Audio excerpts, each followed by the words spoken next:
Tele, buenas noches a todos y muy buenas noches a otra de las sesiones que estamos teniendo del grupo de estudio online de Palden Shakia, que es un grupo que, para aquellos que no lo tengan un poquito señor, me parece estoy, ahí está, que es un grupo que básicamente nos permite seguir el programa de estudio que tenemos en Palden Shakia de forma remota. Obviamente no todo se puede hacer puramente vía internet, pero una parte importante, la parte más teórica, sí la estamos pudiendo dar de a poquito. Y nos estamos organizando de esta forma como para poder, de a poco, muy de a poco, ¿no? Empezar a poner mucho material en internet para que todo el mundo lo pueda ver. ¿Cuál es la idea de la charla de hoy? La charla de hoy es una parte de lo que es un taller que se llama Introducción a la Teoría Kármica. ¿Por qué? Porque el karma es una de las palabras quizás más incomprendidas de todo el budismo. Y hoy vamos a intentar dar una primera aproximación. Hay múltiples aproximaciones y es muy complejo y obviamente depende mucho del nivel en que uno está trabajando y aparte del nivel, cada escuela filosófica del budismo va teniendo diferentes formas. Los mismos del primer budismo del Nikaya, que luego el Sarvastivada, luego el Peshika, que luego el Yogacara o el Madhyamaka. Entonces vamos a intentar hacer una pequeña, muy pequeña introducción a todos estos temas, a qué es el karma, cómo funciona y sobre todo más que cómo funciona a nivel puramente teórico, cómo funciona para nosotros los practicantes, que eso quizás es lo más interesante, ¿no?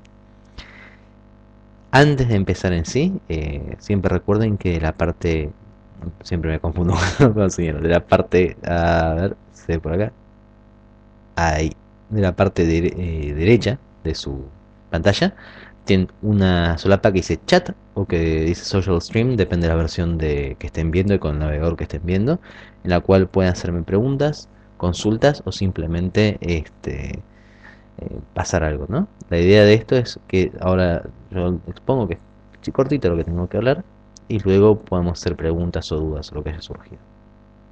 Bueno, vamos a empezar de entrada, ¿no? Uno de los primeros issues que hay siempre con el tema del budismo es el tema del karma. Y el karma, como el nirvana, como Buda, son palabras que de alguna forma han entrado en nuestro léxico, que no son solamente puramente palabras que las podemos encontrar en el budismo, sino que las encontramos en todos lugares. La gente dice, quema el karma, eso no te trae buen karma, y hay varias interpretaciones. Solamente para complicarlo un poco más, karma no es un término que el Buda desarrolla, sino que en realidad lo toma del budismo, perdón, del hinduismo previo, del hinduismo védico.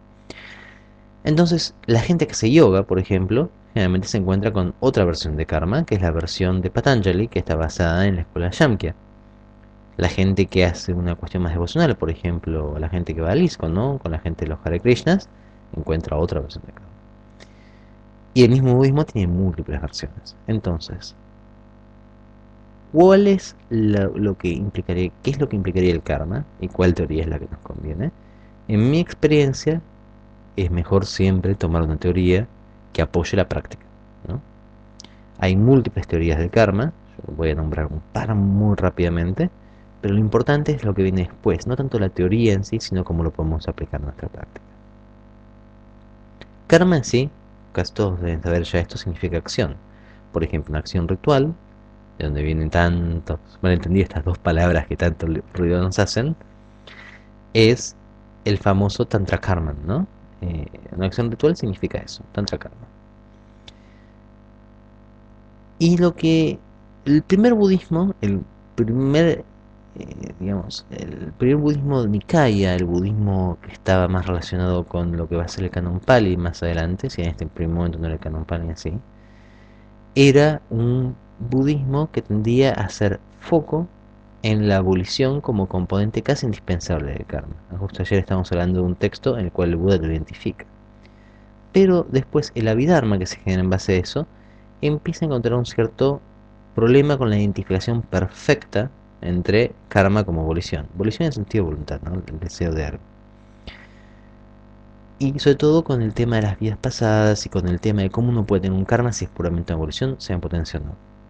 Entonces, desde ese budismo va a surgir una respuesta que es muy interesante, que es quizás la escuela más compleja dentro de la Abhidharma Theravada, que es el Sarvastivada. Hay una que se llama los Vaibhashikas y una que se llama el Sarvastivada. El Sarvastivada lo que va a plantear es un devenir de pequeños de pequeñas cargas evolucionales que cada una va influenciando el resto, lo que se llama la teoría de las series.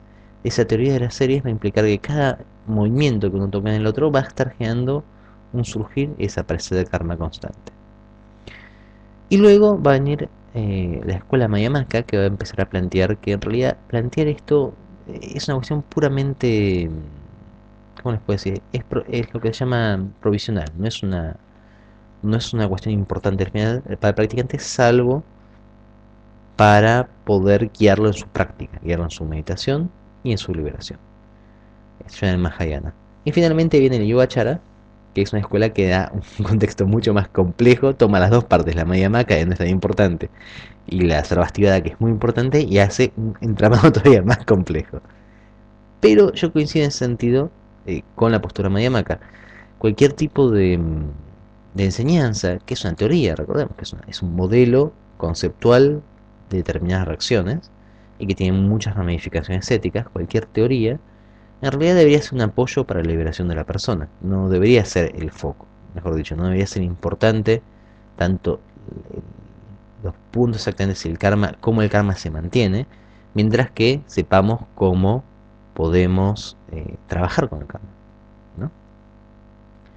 Entonces, ¿cuál es el primer foco que nosotros tenemos que hacer? El primer foco que tenemos que hacer es intentar entender qué es el karma y qué tipos de acciones podemos tener a nivel práctico.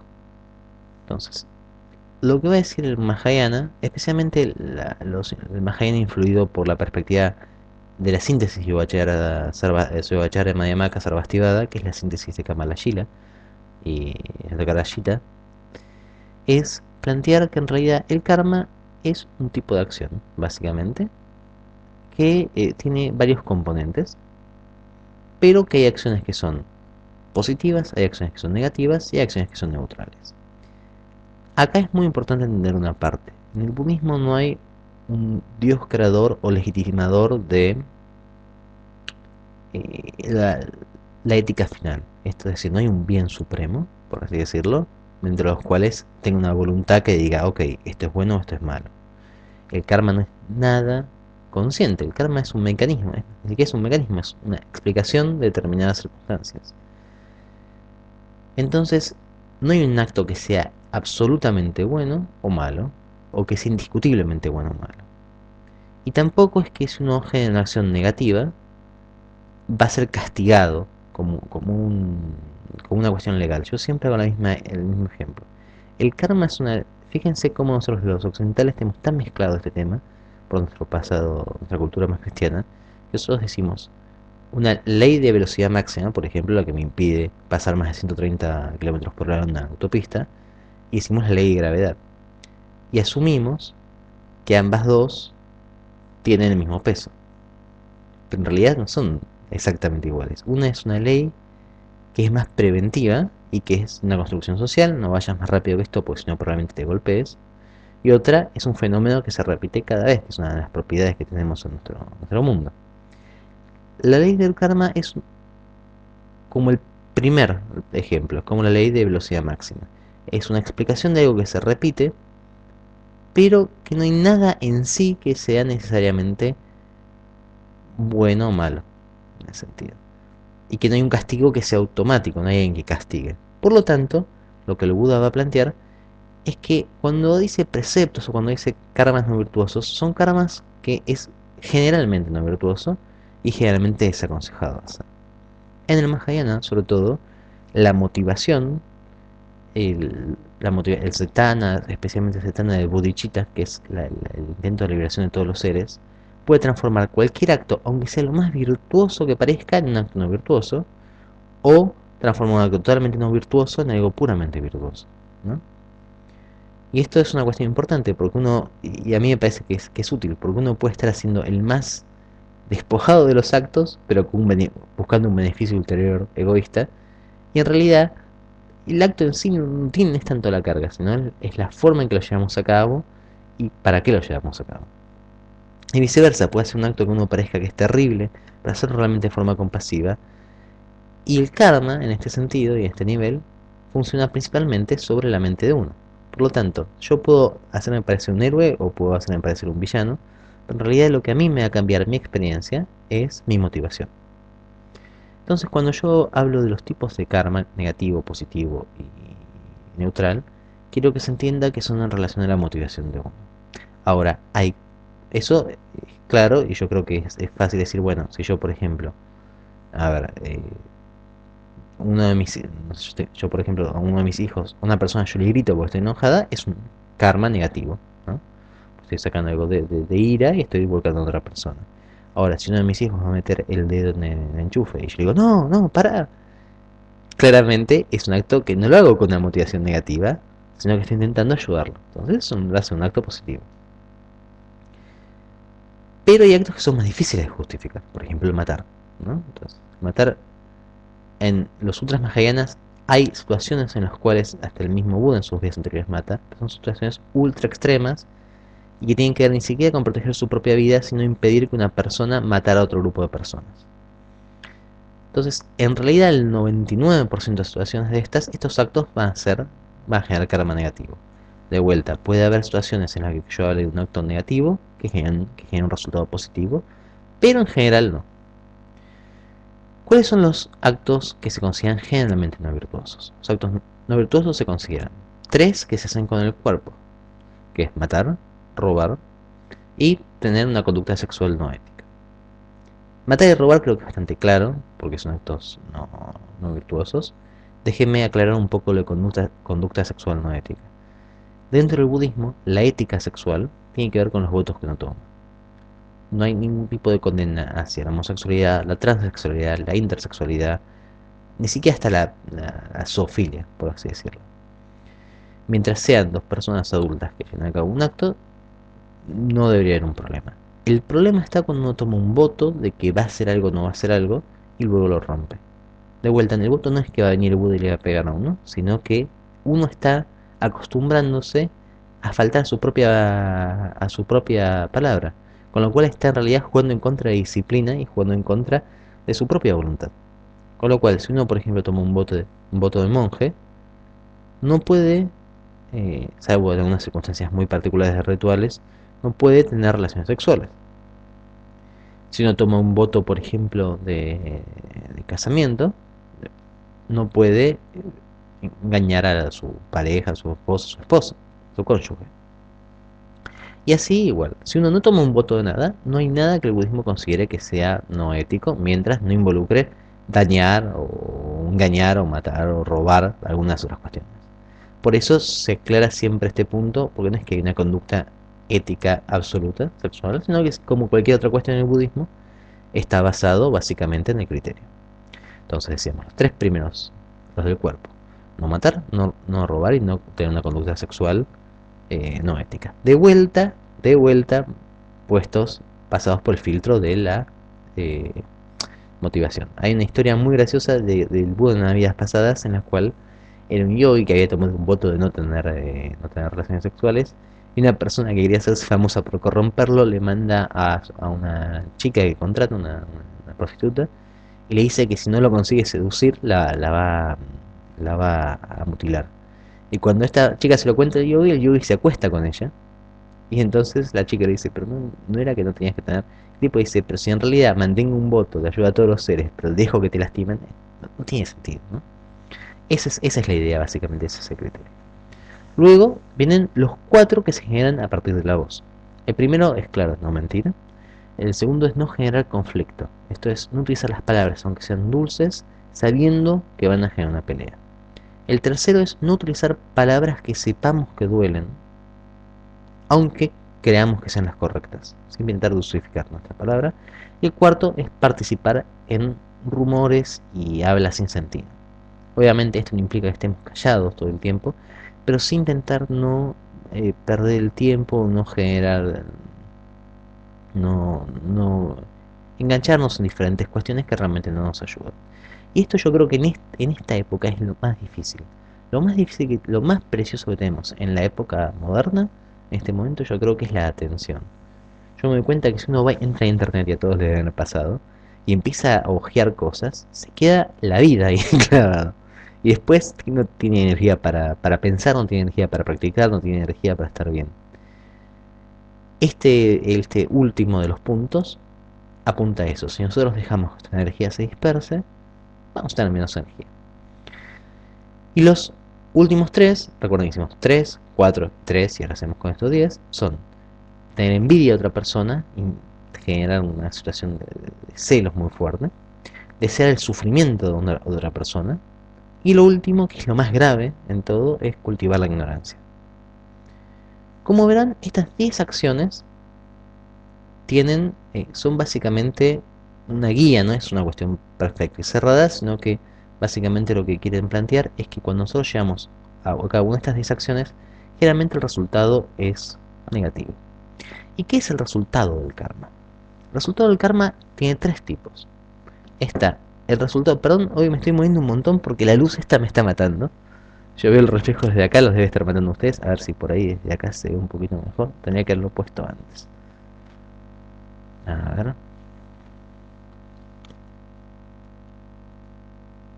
Ahí está, me parece. No, ahora me moví, es peor. Ahí está. Como les decía, ¿cuáles son los 3 resultados del karma? Hay 3 grandes resultados. Cuando uno genera un karma negativo, tomemos el más claro, el matar, ¿no?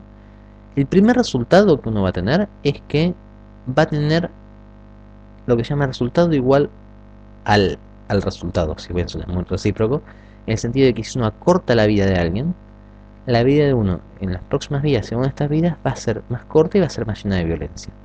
Sin irnos a una cuestión que por ahí es más compleja, como el tema de las vidas, que requiere una cierta mayor grado de apertura, pensemos que si nosotros matamos a alguien, vamos a hacer una parte nuestra dedicada a la violencia, aunque lo hagamos de forma con las mejores intenciones, ya hicimos algo que nos separa un poco del resto de la gente, ¿no? Ni les digo si empezamos a matar gente por odio, va a ser que vivamos en la violencia.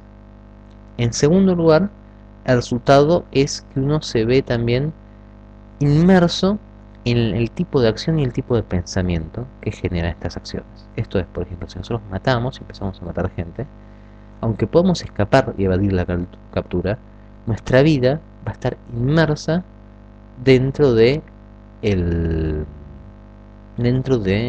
un ambiente que va a estar nos va a hacer generar pensar que vamos a estar matando gente, que vamos a tener que matar gente de vuelta. Una vez que uno empieza a establecer un hábito con una acción negativa, es muy difícil salir. Quizás esto se ve más fácil en el mentir, cuando uno tiene que empezar a mentir, es mucho más difícil salir después del círculo de mentiras. O por ejemplo, en el tema de los rumores y los chismes, cuando uno se empieza a enganchar en internas, en problemas, una vez que uno empezó esto, aparte de uno ser objeto, que sería el primer resultado, tiene que mantenerse en eso, y eso le quita energía y le quita paz, ¿no? Y el tercero de los resultados es el resultado que estrictamente se llama del que uno es dueño, pero lo que implica es que uno va a nacer en la próxima vida en un lugar marcado por ese tipo de situación. Esto es, si uno mata, va a renacer en un lugar marcado por muerte. Si uno miente, va a renacer en un lugar marcado por engaños. Si uno, por ejemplo, siente una conducta sexual no ética, va a renacer en un lugar donde van a abusar de uno. Obviamente esto implica la creencia en las vidas próximas, pero yo creo que uno también lo puede entender en esta vida, sabiendo que si uno, aunque por más que uno no quiera, cuando uno empieza a entrar dentro de un círculo de acciones negativas, inevitablemente empieza a juntarse o empieza a compartir la vida de uno con gente que se maneja de esa forma, ¿no? Si uno uno lo puede ver en los casos adictos, como empiezan a tener cada vez otro círculo de amigos, empiezan a cambiar todo, y eso lo lleva a transformar su vida y a vivir una situación cada vez más dura. Por eso, la idea es que no demos este tipo de acciones. Estas acciones, de vuelta, no tienen nada que sea absolutamente éticamente negativo. No es que la acción en sí es algo que dijo una deidad y tiene que ser cumplida, sino que lo que observa el Buda es que todas estas acciones, estas 10 acciones y todas las acciones derivadas de estas acciones, tienden a generar el resultado como resultado. El resultado de la acción y el resultado de que uno es dueño, esto es decir, un efecto similar al que causamos, la necesidad de causar el efecto constantemente y el vivir en un lugar donde ese efecto está, de forma mucho más pronunciada. Con lo cual, si nosotros queremos tener una vida más tranquila, una vida orientada a la meditación, una vida orientada hacia el descanso, una vida orientada hacia la concentración y la vida simple, nos convendría no llevar a cabo estas acciones. Luego están las acciones que son las acciones kármicamente positivas, que son literalmente las 10 opuestas de estas. Entonces tenemos proteger la vida de alguien en vez de matar, ser generoso en vez de robar, guardar una conducta sexual ética en vez de guardar una conducta sexual no ética, decir la verdad, suavizar los conflictos, hablar siempre dulcemente, no participar en rumores o chismes, no sentir envidia sino regocijarse con los logros de los demás, desear que todos los seres eviten el sufrimiento y cultivar la sabiduría. Este tipo de acciones tienen exactamente los mismos resultados que tienen las acciones previas.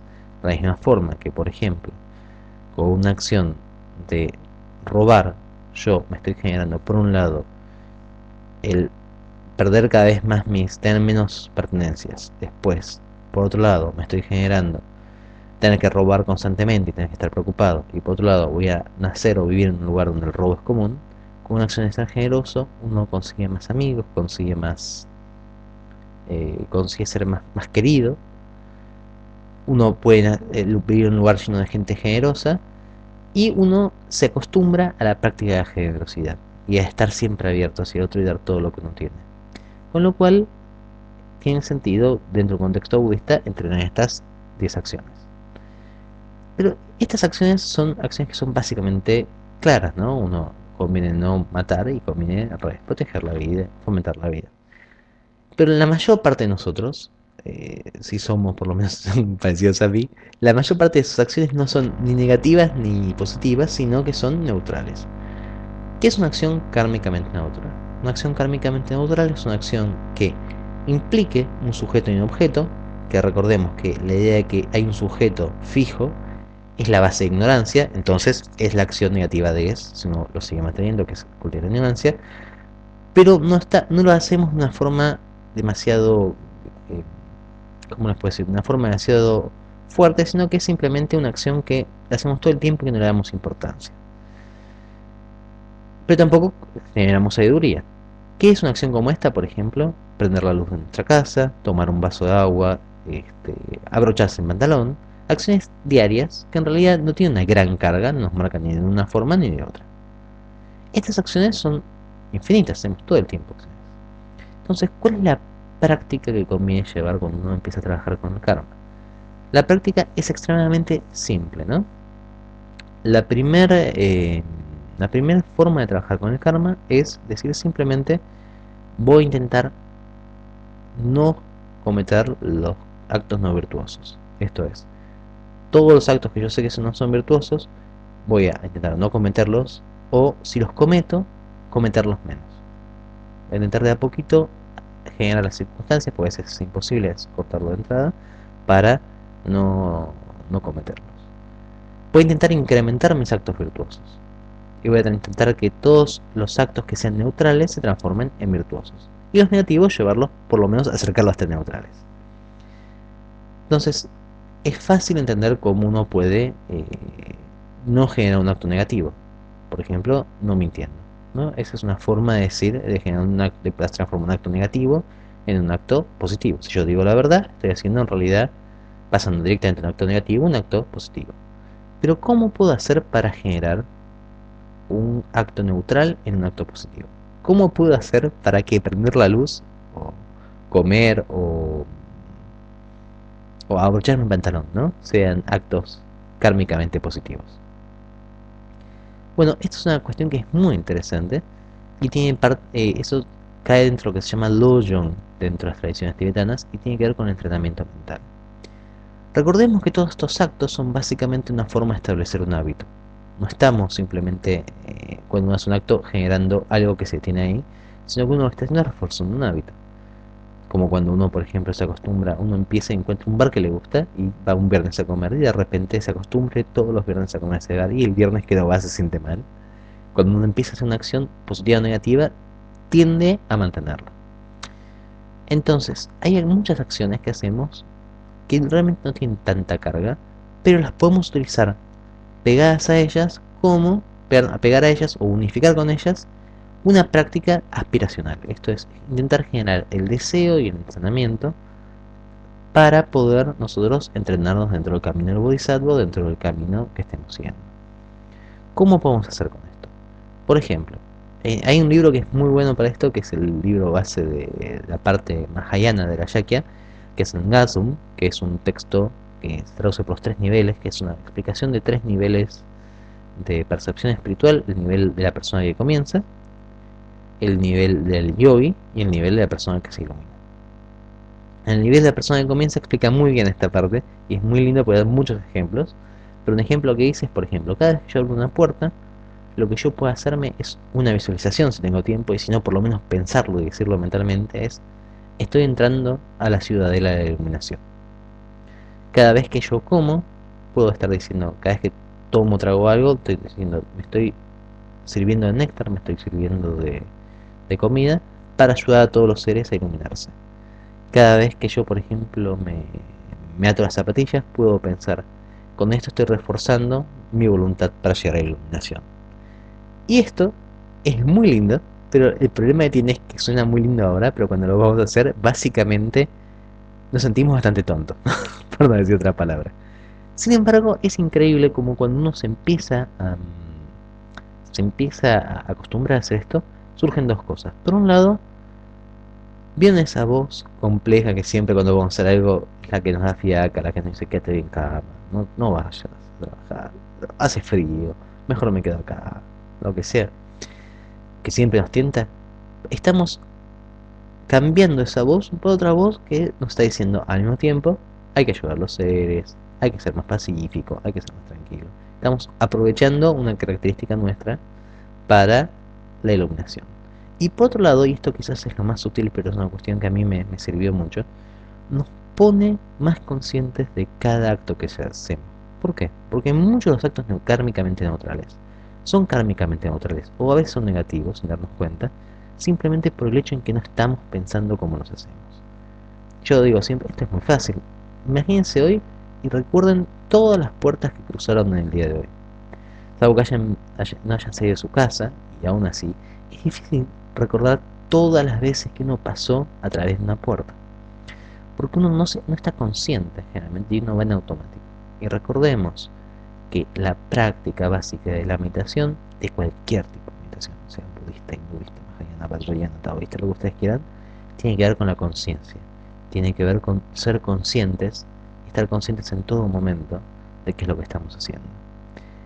El hecho de uno saber, cuando paso una puerta tengo que pensar en esto, cuando yo hago esto tengo que pensar en esto otro, es desgastante al principio, sobre todo porque uno tiene que prestar mucha más atención a la que está acostumbrado. Pero es muy bueno como entrenamiento para uno saber cómo uno está parando, cómo se está poniendo. Si uno está sentado, si uno por ejemplo se sienta, en el texto dice, si cada vez que uno se sienta, uno tiene que pensar: me estoy sentando en el asiento del loto de la iluminación. Eso al principio lo que le genera a uno es hasta ¿cómo se dice? Hasta culpa, ¿no? Porque uno de repente está sentado y dice: ¡ah! No lo pensé, y tengo que pensarlo de vuelta. Y como que uno se quiere levantar para volver a sentarse. Pero después de un tiempo, cuando uno se acostumbra a esto, uno se da cuenta que uno, si se sentara en el asiento del loto de la iluminación, se sentaría por ahí diferente de lo que se sienta normalmente, ¿no? Uno a veces se sienta así, más suelto, y de repente cuando uno se sienta a meditar, o uno se imagina a sí mismo como un Buda, se va a sentar más derecho, mejor parado. Este tipo de práctica, este tipo de recordar constantemente dónde estamos, nos ayuda mucho a ser conscientes de cada situación y en cierta forma transformar en ritual cada una de las situaciones que tenemos en la vida diaria. De la misma forma que para nosotros ahora el levantarnos y todo es una cuestión simplemente rutinaria, lo que podemos hacer es empezar a transformar lentamente alguna actividad de a poquito, ir sumando a la conciencia de que realmente nosotros estamos en un camino de liberación. Entonces, ¿vieron como cuando uno camina en los monasterios Zen, que te echan unas ganas, una cosa muy linda con esto, que va caminando de a poquito y va haciéndonos conscientes de cada paso? Esto es lo mismo, es exactamente igual, simplemente con un poquito más de visualización, como les gusta a los tibetanos, y abierto a todas las actividades. Mi consejo personal es que no quieran hacerlo todo de entrada. Yo les aconsejo que si ustedes quieren empezar en esta idea de transformar cada acto en un acto virtuoso, tomen un acto. Por ejemplo, pasar a través de las puertas.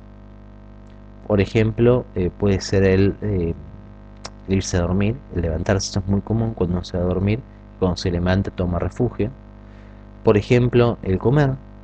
Tomen algún acto y empiecen a intentar transformarlo de neutral, por lo menos, a ligeramente benéfico.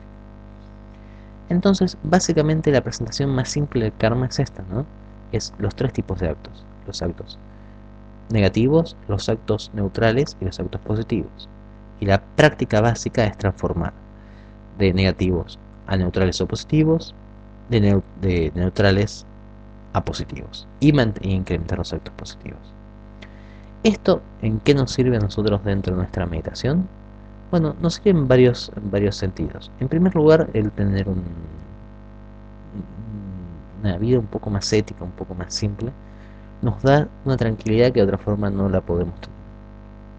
El estar preocupado por el estar a veces enganchado en discusiones, enganchado en problemas, hace que después cuando nos sentemos a meditar, y a todos les debe haber pasado, uno se sienta, se intenta poner para meditar y realmente la cabeza le sigue dando la discusión y tarda mucho hasta que se cansa por sí mismo, ¿no? Entonces, una vida más recogida, una vida más simple, una vida más atenta a cada acto que va a hacer, lo primero que nos va a transformarse es en una mejor experiencia meditativa. Por otro lado, una vida que esté más consciente de cada acto hace que sea más difícil de que tengamos situaciones violentas o complejas. No implica que no las tengamos, quiero hacer esto, nada funciona, nada es tan mágico como suena a veces, pero hace más difícil que uno caiga en eso, porque estamos más conscientes de nuestros actos, más conscientes del peso de nuestros actos y sobre todo del efecto del acto en nuestra conciencia. No vamos a tener la idea, por ejemplo, de que gritar está bien. Una cosa que a mí, por ejemplo, me ha pasado mucho siempre es con la imagen, vieron de, bueno, esto les pasa a todos los hombres, ¿no? Siempre hay un libro muy bueno de Neil Stephenson que se llama Snow Crash, que dice que a todos los hombres menores de 25, siempre hasta los 25 años más o menos, uno piensa que de alguna forma puede ya ser un duro, ¿no? Si él dice, si secuestrara la mafia de nuestra familia, si nos fuéramos a entrenar en un monasterio en China, si tuviéramos que pelear por nuestra vida, ¿no? O sea, de alguna forma no puede ser un duro que se pelea con todo el mundo. Y unas cosas que uno se da cuenta es que cuando uno cae en esa mentalidad, no necesariamente de pelear, es una cuestión un poco exagerada, ¿no? Pero cuando uno, por ejemplo, se imagina a sí mismo discutiendo o hablando, a veces uno quiere resultar más fuerte como para ganarle al otro, y uno se da cuenta en ese momento, con este tipo de enseñanza, con este tipo de análisis, cómo uno en realidad está alimentando un circuito mental que después, obviamente, cuando está uno discutiendo con otra persona, va a evitar o va a tratar lo peor. Y eso es una cuestión que todos tenemos que luchar. Yo también tengo que luchar contra eso. Y es muy importante que todos podamos hacer este análisis, ¿no? Intentar decir, bueno, ¿qué me genera esto? Me genera que una vez que yo empiezo a estar de esta forma es más fácil continuar. Esta forma me quita la paz. Entonces, me conviene, en realidad, tener otra perspectiva. Estar más tranquilo, estar más dulce, por supuesto. De vuelta, yo lo digo así como si fuera fácil, pero no sale siempre. Pero por lo menos está la aspiración y la intención de algún día poder realmente darlo tanto como el maestro Tiempo Pena. Eh, y después, también otra cosa que es importante es saber qué actos son positivos y observar el acto positivo en sí, ¿no? Cuando uno es generoso, observar la diferencia en uno, en la mente uno, cuánto más sutil, cuánto menos pesada es, y con cuánta más facilidad la gente responde a eso que a la forma anterior, ¿no? Entonces, básicamente, esta es la presentación simple de karma para aquellos que somos practicantes. Obviamente, como les decía, hay otras presentaciones, es muy interesante, les aconsejo la Sarvastivada, la presentación Yogacara para tener otro tipo de postura, pero a priori, yo creo que lo primero que tenemos que intentar pensarlo es un karma lineal y claro. El karma no es lineal, de hecho, el karma no es tanto que sea temporal, sino que existe en todos los tiempos de la misma forma. Y no solamente es una potencialidad, sino que es una probabilidad. Pero es más complejo pensar en eso. Entonces, mi consejo, y a mí esto me sirvió mucho, yo cuando empecé a estudiar estos temas, empecé a leer muy rápidamente la Abhidharma, y esto me confundió en algunas cosas en cómo yo tenía que llevar adelante mi práctica. Y Lama Pema, mi maestro, siempre me decía, vos no tenés que intentar ser más inteligente de lo que puedes ser. Que en mi caso no es mucho, ¿no? Pero bueno, sí, siempre son niveles, me dice. Primer nivel, estabiliza tu mente. No, la iluminación no es nada más que estabilizar la mente. La persona está iluminada no es que no siente dolor, no es que no siente miedo, no es que no siente enojo, no es que no siente eh, sueño o pesadez. Simplemente no se ve dominado por ellos, no se libera de la tiranía de estas situaciones. Entonces, hasta que uno se libere, lo mejor que uno puede hacer, sobre todo al principio, es seguir un esquema simple. Uno puede decir, hay una forma teórica de entender como, por ejemplo, un acto más violento, un acto de enojo, de dañar a alguien, de matar, puede ser una cuestión virtuosa, sí, hay, pero no tiene sentido para el 99% de nosotros. A nosotros los que estamos empezando el camino, nos conviene siempre tener un sistema que sea más claro y que sea más lineal. Una vez que uno lo ha podido establecer y una vez que uno ha podido estabilizar su práctica, ahí obviamente puede ir pasando a sistemas cada vez más complejos. Pero en principio, siempre lo que les aconsejo es simplemente tomar esta pequeña definición muy simple de 10 actos negativos, 10 actos positivos y actos neutrales que conviene convertir en positivos e intentar aplicar en la vida. Esta definición, si ustedes la quieren un poquito más amplia y dentro de un sistema meditativo, hoy di solamente la parte del karma, está nuestra charla de los 4 pensamientos, la separación de los 4 apegos, perdón. Y está dentro básicamente casi cualquier tratado Mahayana, ¿no? Dentro del Bodhanakrama, del Bodhisattva Bhumi, dentro del Bodhicariavatara, hay muchísimos tratados que tratan justamente estos temas. Y esto es interesante porque en realidad en el Mahayana, que tiene para hacer tantas enseñanzas, en realidad la enseñanza es muy simple. Tiene que ver con estabilizar la mente y generar la sabiduría que nos libera. Lo que hay múltiples son presentaciones. Hay presentaciones graduales, hay presentaciones que son súbitas, hay presentaciones que hacen énfasis en la parte ética, hay presentaciones que hacen énfasis en la meditación, hay presentaciones que hacen énfasis en la devoción. Pero estamos hablando de lo mismo. Estamos simplemente hablando de estabilizar la mente con shamatha de alguna forma y generar un vipassana. Luego la forma en que hagamos esas cosas varía, pero básicamente es siempre la misma. Y lo que es vital para estabilizar la mente es tener una comprensión clara de que nos mueve la mente, nos saca de esta estabilidad y que nos mantiene en la estabilidad. Esta es la esencia básica de la enseñanza del karma. Cuando comprendemos qué es lo que nos da una mente más estable y más sabia y qué es lo que comprendemos, qué es lo que nos hace daño y nos agita, ahí entendimos todo lo que tenemos que saber del tema del karma.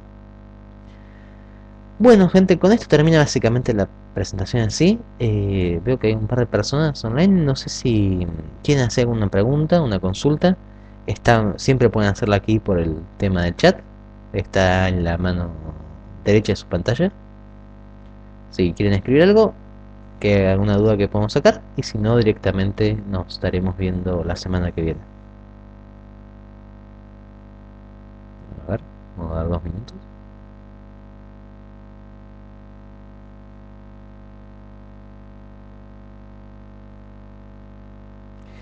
Bueno, entonces, si no hay dudas, cualquier cosa nos estamos viendo. Yo la semana que viene voy a subir hay una actividad de Pampayana, justamente que vamos a estar dando, pero esta semana yo voy a estar subiendo un sutra muy lindo, que es el sutra de eh, Mahashri o Mahalakshmi, como sería la traducción correcta, pero en realidad figura en los textos como Mahashri, que va a estar haciendo el sábado. Y después recuerden que nosotros vamos a estar haciendo un pequeño retiro de práctica de Lojong, de entrenamiento mental, en que justamente tenemos que ver este tema del karma, el sábado 25. Bueno, muchas gracias a todos por haber participado. Salam Mangalam y nos vemos en la próxima vez.